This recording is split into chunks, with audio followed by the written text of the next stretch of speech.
ever thought, Kirk, we'd become ant specialists? But who would have thought that, and I didn't know, that Yahowah used ants as an example of how we ought to live? No.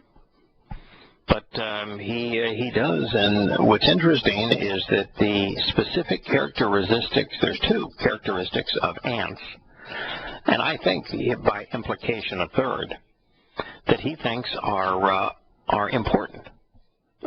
One is right in your face. He says, I want you to look at ants and be wise because they don't have anybody acting in a supervisory role. They don't have a foreman or public official. They don't have a clerk or a scribe. They don't have a leader, a ruler, a commander, a dictator, a government, any imposed authority. They don't have a lord who rules over them.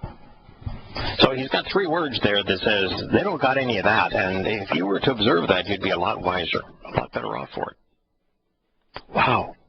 And yet every country in the world has managed to integrate religion and politics into this one thing and to suggest, imply, declare that God is on their side and that God just loves these religious and political and militaristic blends and hierarchies.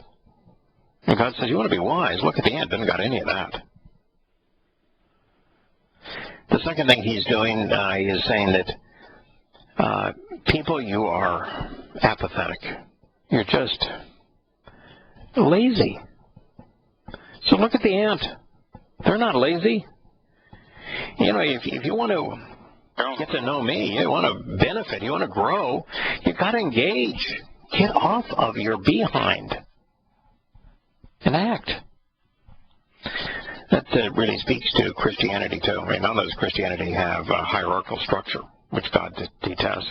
But Christianity is all about that, you know, what did Paul write? Salvation is a free gift of God, not based on works, not based upon your activities. And this is God saying, no, you know, you want to benefit, you want to grow, you want to be wise. You need to act. You need to participate. Look at the ants. They're participating. And the third thing he says is, you know, the ant is, he said this specifically, the ant harvests more than they need for not only for the good of all, but when things go bad, they're covered.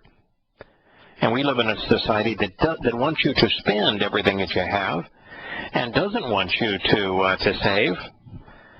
Because, you know, it's a... Well, the economy collapses. Yeah, it's a credit-based spending consumer economy. And the whole myth collapses if you're responsible. How are these politicians going to get reelected if they tell you the truth that Social Security is a pyramid scheme? So those are the three things that he is saying, that we would be a lot better off if we acted like the ants.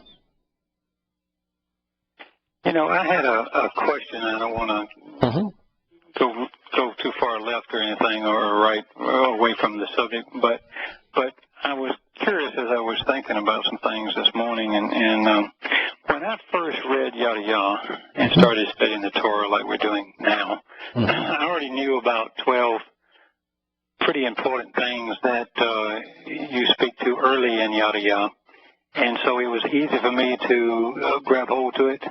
Because I knew what the Sabbath was. I actually knew what Yahweh's name was, Yahweh at least, and I knew they had 7 meetings, you know, and I knew those. I was just told those things didn't apply to the Christian. That was Old Testament stuff. You know how that goes. So, So I knew an awful lot of that. And by the way, they don't apply to the Christian. And the Old Testament doesn't apply to the Christian. It's just that, you know, only has one Testament. There is no New Testament. And the only thing that applies from God's point of view happened to be those 7 meetings and the one and only covenant proclaimed in the Torah. But you're right. You were correct. The Torah, those meetings, they don't, the Old Testament, they don't pertain to Christians. abrogate those things. Well, a little bit of knowledge, you can say, oh, wow. So what you did mostly was help me connect the dots. And I said, wow, if that's true, because I think I may have told you that I used to think, well, gosh, why can't we have the same deal Abraham had? Yeah. And we can. We can, of course. Yeah, of course. That's the only deal that God's got. That's the deal. That's the deal. You want the same deal Abraham got. There's 5 terms and conditions. You have to act upon them. You got to know what they are. So you got to get off your behind and actually read the Torah so you know what they are, and then you need to respond to them. 5 terms and conditions. You get the exact same deal that Abraham got. Yeah. So pretty good deal, by the way. So the thing that was getting to me, or the question that keeps coming up in my mind is when Yahowah calls people, or when he asks them to participate, generally my history, there's Moses and Noah and Abraham, of course, he speaks to them personally, or in a voice, or something, or personal manifestation. Right, yeah.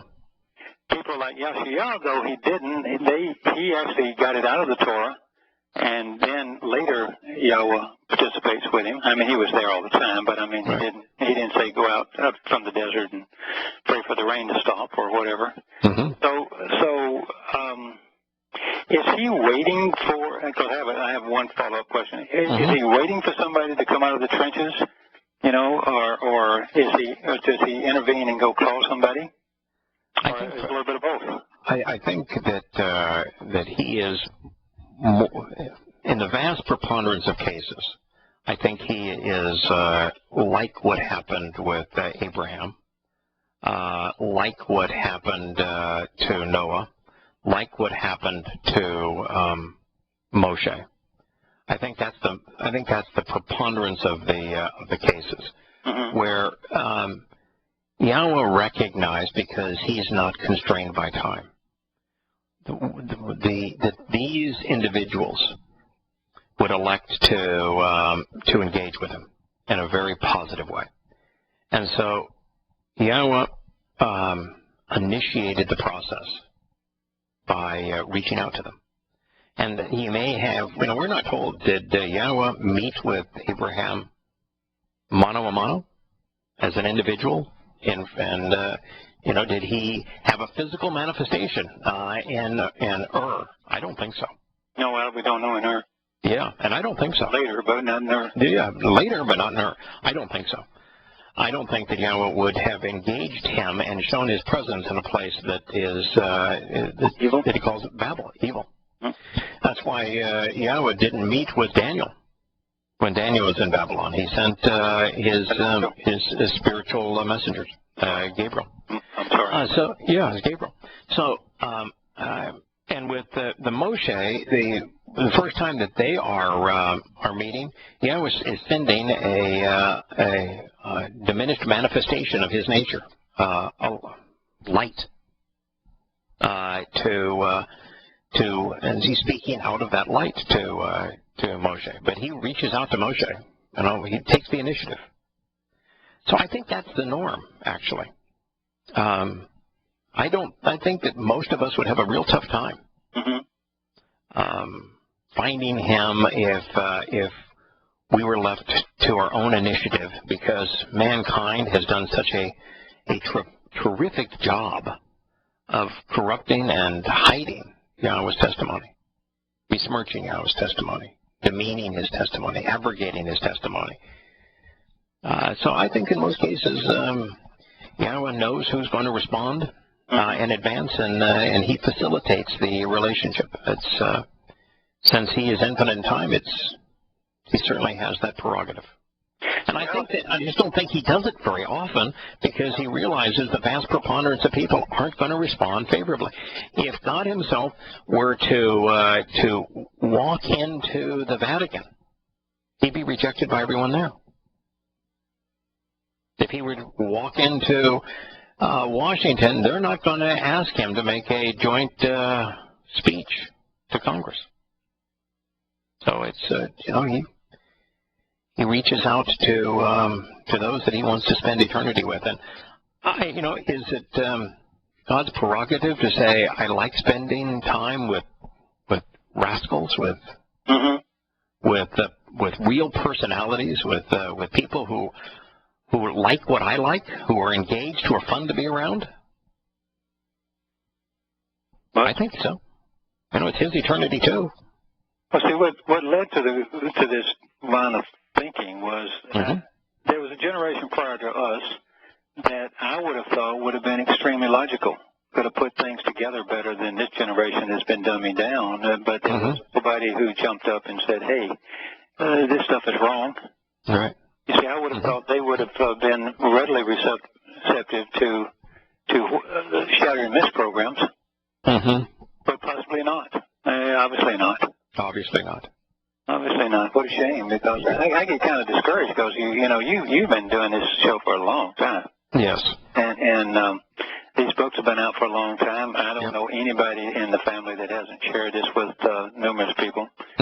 Rejected after rejected, or I don't care, oh, go away. Right. That kind of stuff. They may be a lot politer at it than that, but it rarely grabs hold to hardly anyone, and it just seems so odd when it's so particularly since Yahweh's testimony is so compelling, so interesting, so entertaining, so credible, so totally proven to be true, so irrefutable. And so magnificent in terms of the scope of it and the benefits of it. You would think that a higher percentage of people would be receptive, but no, it's an extraordinarily small percentage of people. But what did we expect any different? Doesn't he said that the way is narrow and few there are that find it? And didn't he say that thousands amongst billions, as 1 in a million, would receive his mercy by observing the terms and conditions of the covenant? I mean, that's what we ought to have expected. Yeah, so you can't get discouraged, but still, it just... You look at Yosha when he was here in his diminished manifestation. Right, yeah. 2 people who were supposed to have known him. Right. And know he was coming. Right. And do you find that there were, that during his lifetime, with all of the speeches that he made, at the Sermon on the Mount, did he have, let's say there were 10,000 people that listened to him that day? Do you find that there were thousands, even hundreds, that from that moment on they said, wow, this is compelling, this is profound, this resonates, I'm going to follow him because I've never heard anyone speak this effectively, this boldly, courageously, magnificently. No. But one time I used to be frustrated by it. I'm not. I'm just not anymore because it's. Well, I'm disappointed by it. If you were up there in NorCal and you had under your property a well that would quench the thirst of 10 million people. And right next to it, you had a well that would provide clean power, a gas well that would provide clean power for 10 million people. And that right next to that, you had found that you had a gold mine that would enrich everyone in your community with $1 million apiece for 10 million people. And then right next to that, you had an original copy of the Torah. And that it was side by side. It was interlinear and Hebrew and whatever language. Just marvelously, this thing would put a secondary column that was a perfect translation. And changing to whatever a person's favorite language was. And you had all 4 of those things, and you said, I'm going to offer all 4 of these things to anybody that wants them. Which one do they leave behind? Or more importantly, when the vast majority of people, if you were to go to them and said, because the Torah is the one thing of lasting value here, if you'll read this Torah, if you'll invest the time to read this Torah, I'll give you the other 3. How many would? They won't. They wouldn't. No. They just wouldn't. Nope, and that's the government would find a way to confiscate everything and to lock up your Torah for hate speech. Well, don't get discouraged. No, but I'm not, because of the fact that while I think that Yahowah's offer is marvelous, if you're stupid enough to turn it down, callous enough to turn it down, shame on you. Yeah, so be. If you don't want it, I don't want to spend eternity with you. Yeah. If you prefer to cling to an obvious lie, why would I want to spend eternity with you? I don't want you there. So the goal isn't to save everyone. That's not my goal. No. If this doesn't appeal to you, if you don't have the interest to know the truth, learn the truth, challenge the truth, question the truth, if this isn't of interest to you, why would any one of us want you to spend time with us in eternity? It'd be It's hard to live with a liar. Yeah, or a liar, or somebody who is a sluggard, who's not willing to get up and make a difference.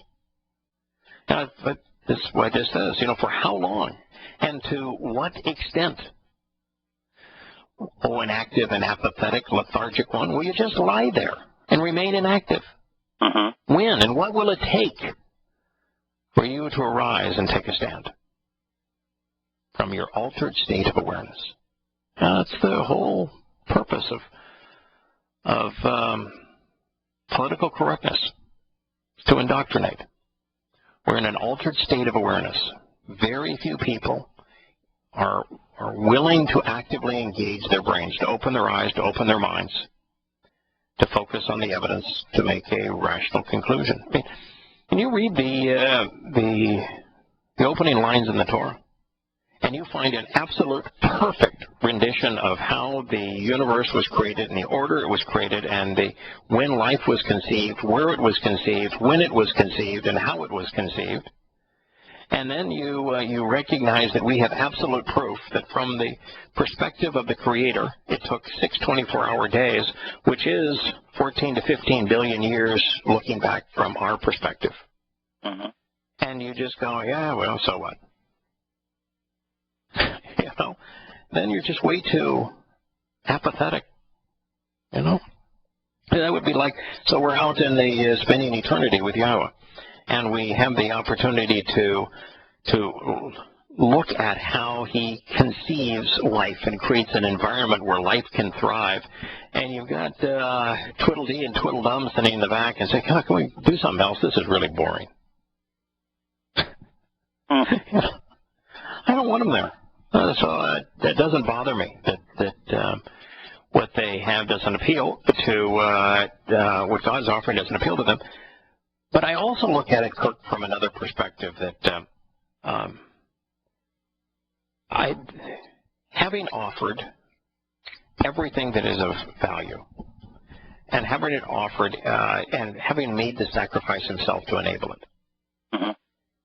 Can you imagine being God and having offered this and have people mock you? Have people try to change who you are, change your name, change your title, change your testimony, completely corrupt who you are and present a sadistic, disgusting, religious deity in your place. And then you see people flock to the overt lie that's repulsive in worshiping a God. Can you imagine a God so disgusting he wants to be worshipped? And yet this is what people choose. I don't think God gives two hoots about him. And I don't think God wants to be bothered by him. He doesn't want to be annoyed by him. So I think if we make too big a deal, sharing his testimony with people who are going to reject the truth in favor of the repulsive lie, I think it's an irritant to God. Would be to me if I were him. Yeah. So it's a lot to be said for just kicking the dust off your feet and move on, huh? Yeah, if you had that scenario that I told you about, and you've got a bunch of souls that are impoverished, they're dependent on their government for their Social Security, and they're thirsty, and they don't have enough money for a decent home, and you're offering it all, and they say no. Are you going to have any respect for them? No, just kind of dismiss them as, well, you got to be nuts. Yeah, and they go over there and stink up the place by defecating and dying. It can have any respect for them? Or what if they come in? What if then they start writing horrible articles about you, and they form organizations to demean you when what you're offering is so in their interest? Are you still going to want to share your eternity with them?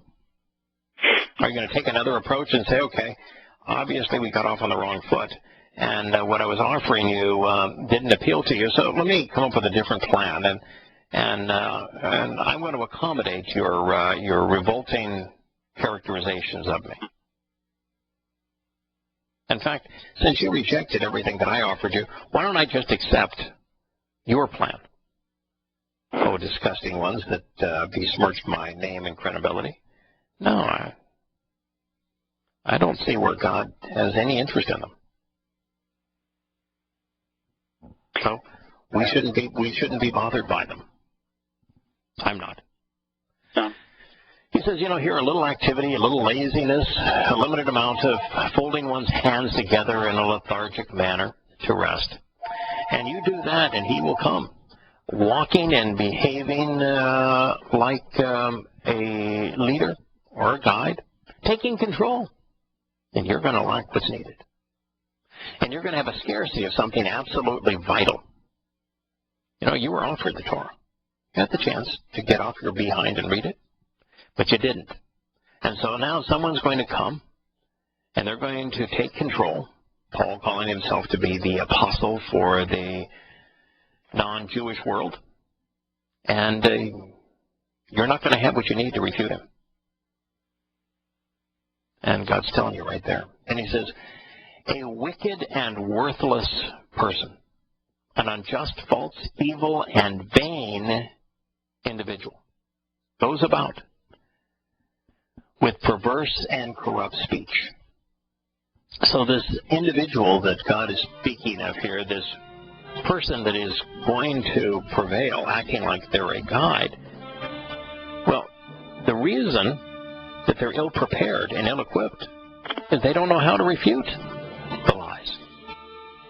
God's saying that what they're saying is worthless and wicked, unjust, false, evil, and vain, and they're ill-prepared to refute it because they don't know the Torah. We are associated with that which is fraudulent. Did he say that we should embrace them, that we should be part of them, that we should hang on and be associated with them? Absolutely not. Did you hear that ad about the wannabe doctor, pretend doctor, fraudulent doctor,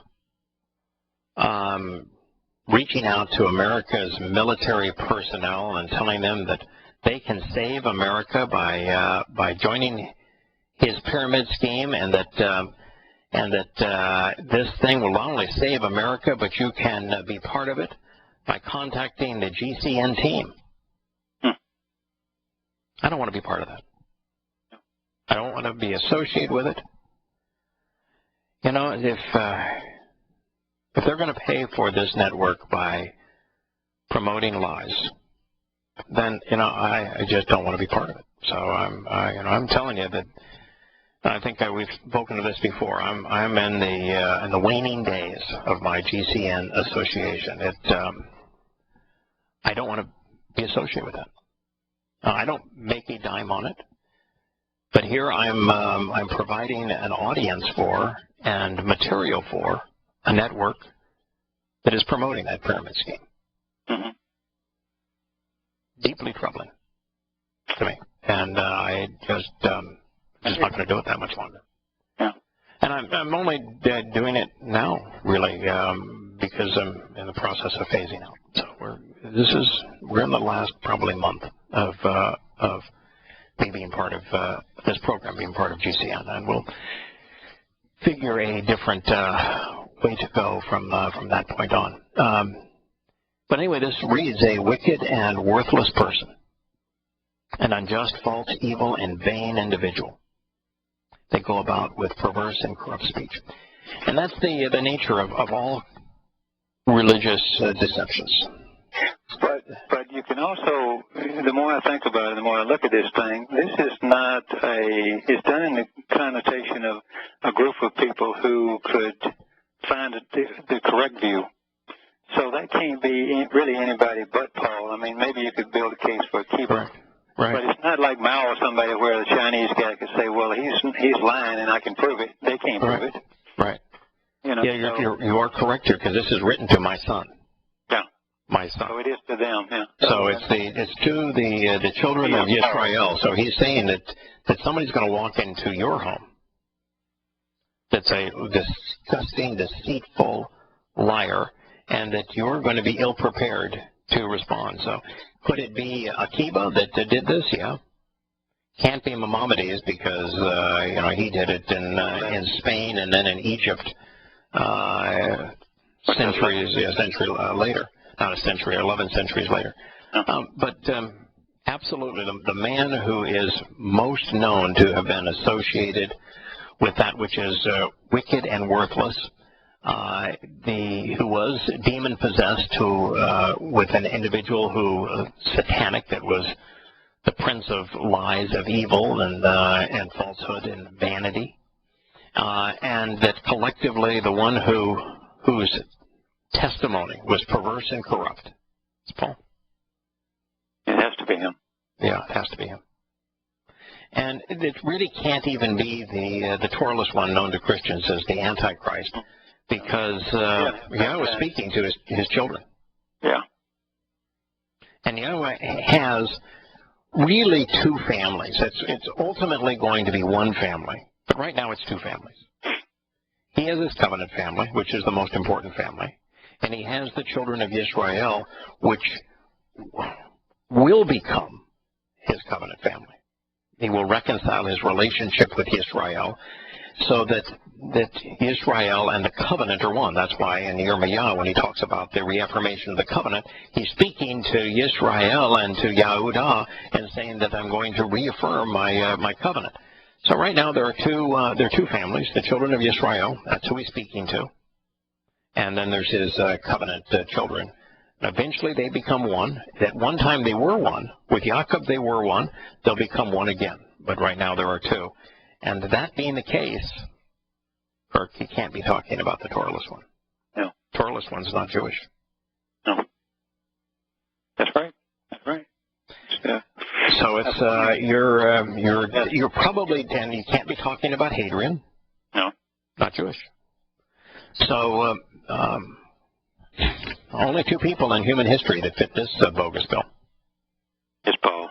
Yeah, Akiba and Paul. And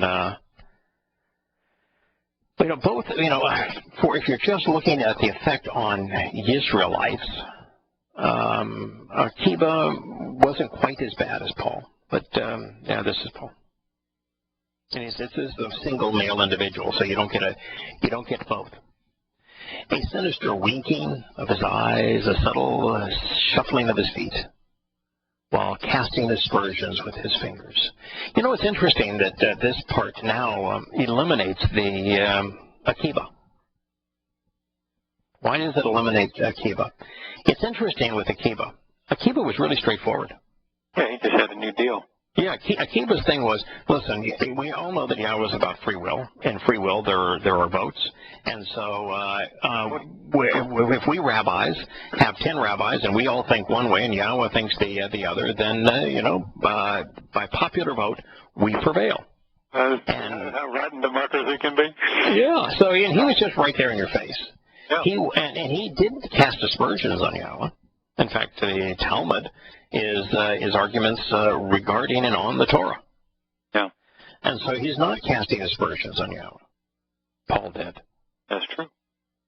And Paul said that Yahweh's Torah was mean-spirited, that it was a harsh taskmaster. That's why I just love them saying that, because of the fact Yahweh was just saying, look at the ants. They have no taskmaster. They have no foreman.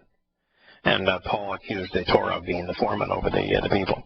And so you've got Paul is the one that cast aspersions over the original covenant. He said the original covenant was an act of slavery and of the flesh, and therefore failed. Ants aren't slaves. Yeah.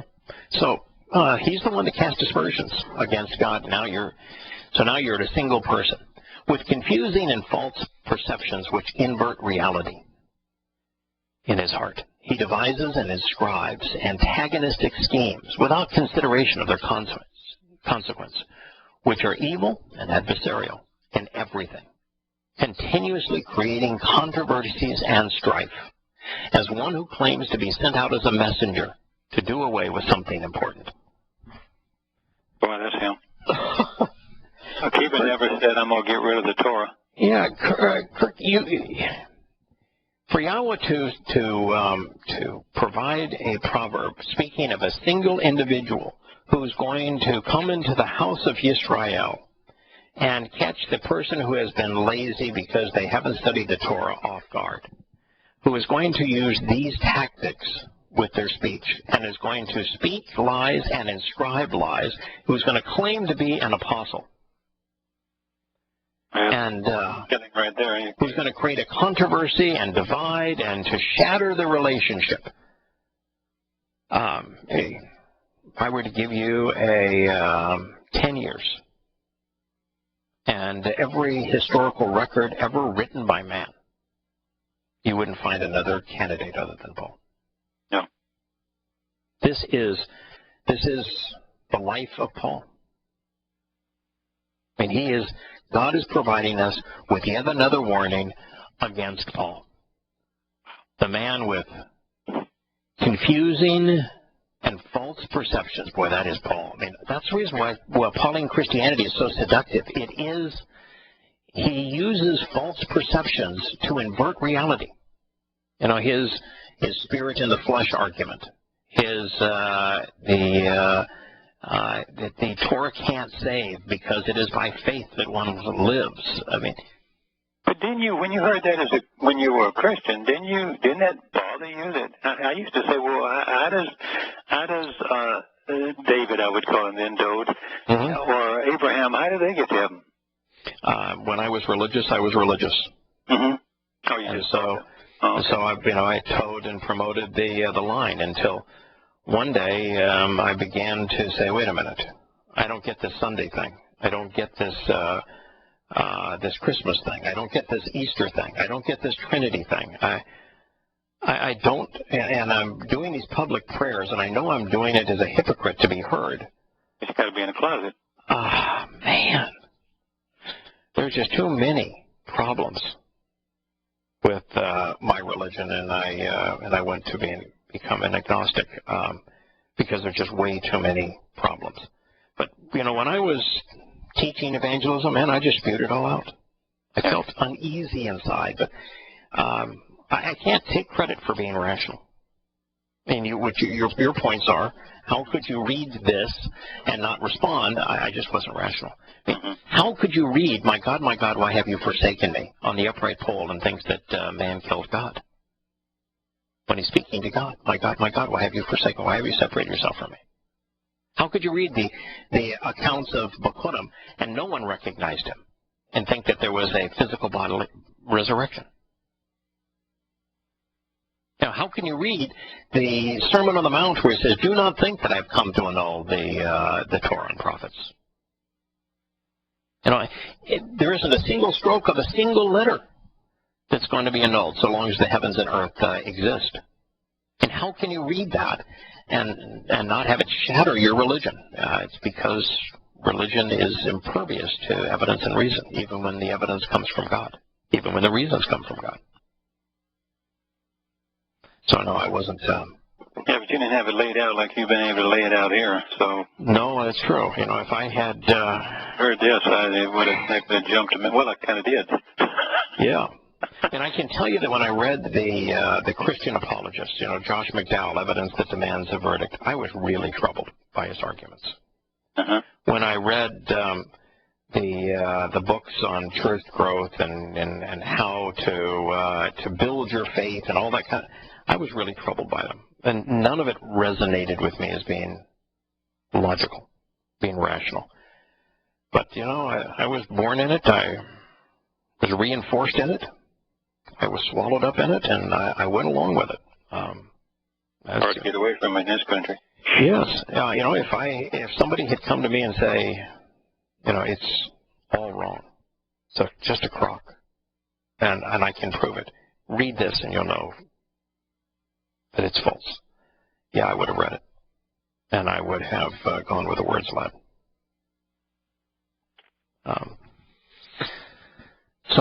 This says, with confusing perceptions which invert reality in his heart, he devises and inscribes. There's really very few people that designed and prescribed an antagonistic scheme and which inverts reality and confused with false impressions in human history. Now, you've got to find somebody that's going to take the Torah and the prophets and the Psalms, Yahowah's testimony, and going to try to confuse people by creating a false perception of it, that you can't be saved by acting upon the Torah, but instead by faith. That false perception of God dying for your sins, and God's immortal and can't die, and to conjure up that kind of a scheme that is so antagonistic to what God said. There isn't anybody in human history who has done that other than Paul. Yeah, in my mind, I'm trying to think through it. There's absolutely no one that can do that. No, I mean, if you were to take Hadrian didn't confuse with false perceptions which invert reality. No, he's just a dictator. This is the deal. This is who I am. This is what I'm trying to do. These are my gods, and straightforward. Yeah. Disgusting, but straightforward. Plus, he embraced Dionysus as his god. And then, you look at, as you say, Mao. You look at Lenin. You look at Stalin. Hitler. Yeah, they're not attacking the Torah. They just This is my struggle, my opinion. Right, exactly. My point of view. So it says that Pauline doctrine are adversarial. That Pauline doctrine is based on false perceptions. That it is confusing. All of these things, and it creates a continuous state of controversy and strife. Boy, can you imagine anything that's created more strife for Israel than Pauline doctrine? Right. I keep looking at them, and I've looked up all the words, and I'm going the words in Hebrew, and you can't translate this any other way. Did Hadrian claim to be sent out as an apostle by God? Absolutely not. No. Did Mao Zedong? Of course not. Adolf Hitler? Never. Stalin? No. No. What's his name? Did Akiba claim to be one sent out by God? No, he never did. No. My knowledge. Maimonides, neither. No. Buddha? Hardly. Confucius? Did any of these people claim to be someone who was sent out as a messenger by God? Not one of them. And so it's, we've got a situation here where there's only one person that made that claim. And he made it over and over again, that he was the apostle of God to the world. With that last statement, you've got no one else but Paul. Upon this, therefore, suddenly, surprisingly, openly, albeit briefly, he will arrive with destructive opposition and ruinous calamity. He will smash, shatter, breach and break something vital as a result, and will suffer affliction in an instant. And there will not be any remedy or cure. Well, I've done a lot of things that are not so good in my life, and there's a cure for all of them. There's only no cure for one thing: besmirching the name of God and habitually, consistently, on an ongoing basis, promoting lives which are lifeless. And so, talking about religion, particularly Christianity, which negates Yahowah's name. And by the way, if anyone was thinking Muhammad there, remember he didn't write. He couldn't read and write. So he right. Yeah. In fact, the verb that was used. The verb that was used previously talks about Torah enough anyway. So in fact, in two places it says they inscribe. Yeah. They write. So that's correct. Narrative even further. Right. And so this person's going, and Muhammad came on the world, and he did this for 22 years. Paul was there very briefly. He came upon the scene, claimed that this all happened on the road to Damascus, and then he was about it, man. Openly, but briefly, and boy, was he open about it. He will arrive, and he will bring on destructive opposition and ruinous calamity. Boy, did he. Boy, did he ever. Ruined it. And he shattered and breached the covenant. He broke the Torah. And therefore is going to suffer affliction. In that instant, and there is no remedy or cure. You can't. There is no forgiveness for Paul or those who have promoted Pauline Christianity. Go ahead. No, I was going to say the first tablet of stone says that. I mean, he starts day one with Moshe, saying this is unforgivable. These things, you must do this, or you must avoid doing this, or you're nothing to me, basically. Right. And so Pauline Christianity is wholly and completely adversarial to God. It creates controversy where there ought not be. The controversy is a New Testament versus the original Testament, the only Testament. That's the controversy. It's adversarial towards the testimony, which they now call the Old Testament. That's why I agree with you, though. You could never walk into a church and say this. No. Why would you do that? Yeah, I don't even want to be there. I don't want to be there. And it wouldn't do any good anyway. No, they would throw rocks at you. Right. Verbal. Right. And what did God say was the example that we should, as it relates to the pledges that we've made in our past. I made pledges to the church. I made pledges to my country. He says regarding those pledges and the way that you go about renouncing them, didn't he say that our way was not to engage them in a fight, but to flee? Mm-hmm. Yeah, the gazelle, remember? Yeah, like the gazelle, like the sparrow. Flee, so distance yourself from them, but give them both barrels, man. Yeah. But you can give Christians and Christianity and Muslims and Islam both barrels without walking into their churches, without walking into their mosques. Mm-hmm. Some type of public forum. Right? Behold, presently, these 6 things Yahowah hates. Boy, we started here a week or so ago, and we read through the things that Yahowah hates. And he says, and 7 are an abomination. And so we were of the, I kept on saying, there's a lot of material that comes before this. And that when it says that are an abomination to his soul, that I said, that his soul is the person that he's saying here was contentious, that wrote and spoke things which were adversarial and destructive. And I said, it's not an abomination to God's soul. It's an abomination to the soul of the individual that he's calling out here, Paul. And, until we did the translations, we had no idea that when God was saying, behold, presently these 6 things Yahowah hates, and 7 are an abomination to his soul, didn't have any idea he was saying these things in the context of Paul and Pauline Christianity. No. But he is. Yeah, it's not generic. He's very specific. Yeah. Yeah. It's pretty easily proved now. Yep, and he's definitely not speaking of the Torahless one known to Christians as the Antichrist. This is Paul. We have David who's calling in from San Francisco on a comment on the Middle East. Hello, David. Greetings, Shattering. I didn't catch who your guest was. Kirk. Oh, yeah.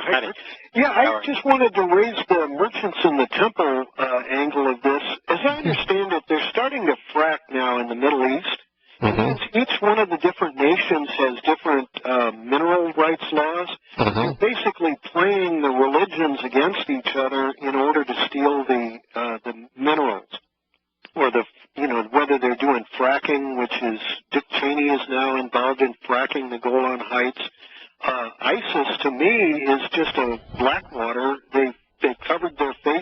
driving people off the land, and then they're pretending to be religious, but the fact of the matter is that they're just there to drive people off the land so they can... No, that's not true. The Islamic State is as religious as any organization on the planet. They are fundamentalist Muslims.